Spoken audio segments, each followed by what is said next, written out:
Ang syudad sa San Carlos may nakakuha sa award bilang top grosser nga may cash prize nga 50,000 pesos diha sa gihimong Panaad Festival Trade Fair o exhibit competition ni adtong Marso 31 hangtod Abril 5, 2014 dito sa Barangay Magsilingan, Bacolod City. Mga produkto nga gikan sa San Carlos nga gi-display didto sa Panaad Festival ug ang San Carlos mao'y pinakadako ug halin nga ning suma total og 1,65,000 pesos ug 35 centavos. Ang mga produkto mao ang processed peanuts nga ning halin og 354,000 pesos. Herbal medicines, borloloy nga hinimo gikan sa seashell, furniture, organic vegetables and fruits, pandan products gikan sa San Carlos City Jail, ug ang milk nga gikan sa soya ug dairy milk. Gawas sa Top Grocer Awards, ang San Carlos nakakuha usab og uban pang tropeyo bilang first runner-up.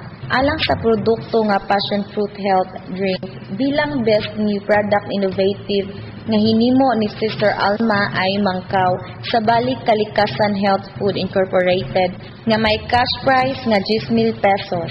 Og first runner-up usab ang produkto nga suya milk o milk bilang best new product market potential nga ginama ni Mucha Illustrissimo nga may cash prize nga 10,000 pesos. Adunay 32 ka lugar ang nagtipon-tipon alang sa 2014 Panaad sa Negros Festival nga gilangkuban og 13 ka syudad ug 19 ka munisipalidad.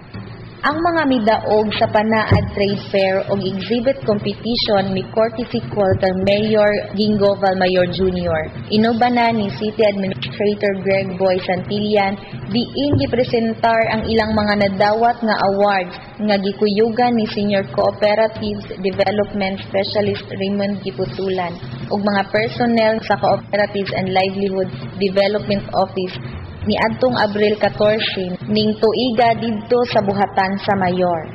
Kung kahinumduman, ikatulo na kabeses ni sungkit si Sister Mangkaw ang nasangpit nga awards didto gihapon sa Panaad sa Negros.